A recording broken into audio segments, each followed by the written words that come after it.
Effective management of the shop floor requires good data, and lots of it. If we do not know what is happening all the time, we can lose track of our schedule and end up with unhappy customers.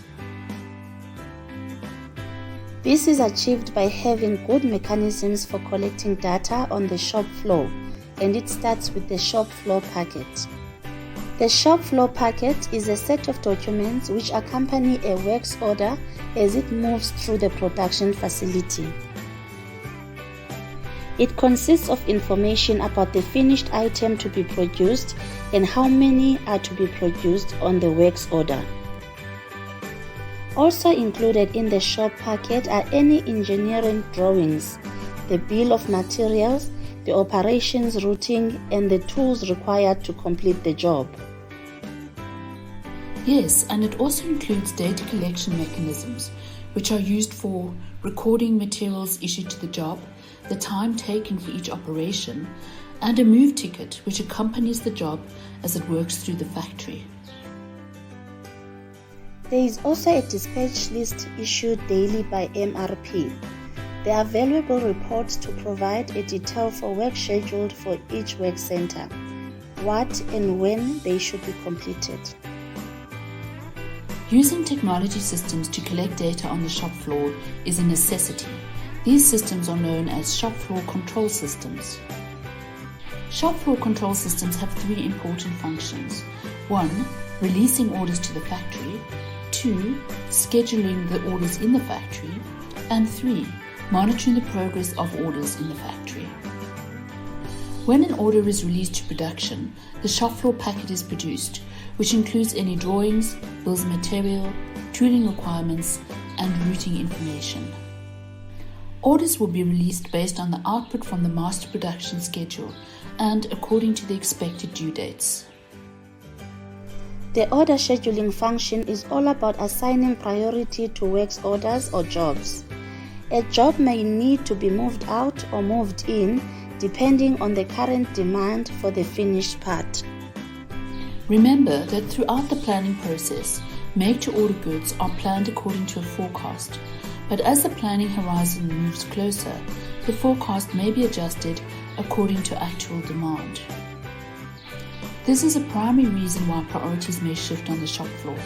It is all about matching supply with demand. Monitoring the progress of works orders on the factory floor provides valuable information to the business. There are three important reasons for monitoring the progress of the order, and these are to maintain information on WIP for MRP, to monitor shop floor status information, and to provide the output date for capacity control. Shop floor control systems provide reports in the form of status reports, progress reports, and exception reports. A status report tells the production team which jobs are at which work center, how much time has been spent on each job, how much time is still needed, and whether the job is on time or behind schedule. Progress reports look at a longer period of time.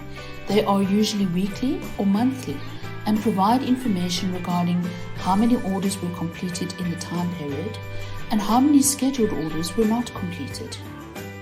Exception reports review the data and only provide information on anything that is late and that needs attention.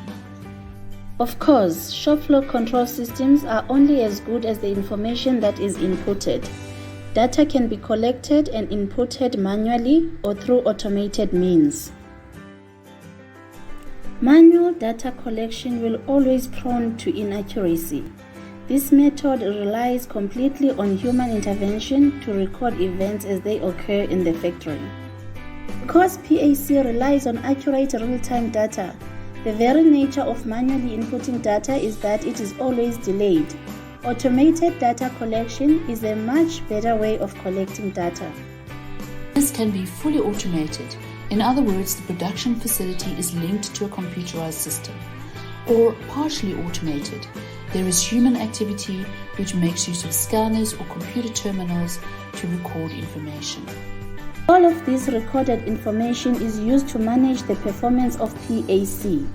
Performance measurements will include job flow time, job lateness, make span, and the average number of jobs. The primary reason for measuring performance in any production facility is to find ways to improve. It's all about balancing cost while ensuring that products are available when they are needed to meet demand. More information regarding how performance measurements align to activities in the factory are available in your practitioner's guide. Everything that happens on the shop floor must be measured and controlled so that improvements can be made, and that the production facility runs efficiently and at the lowest cost.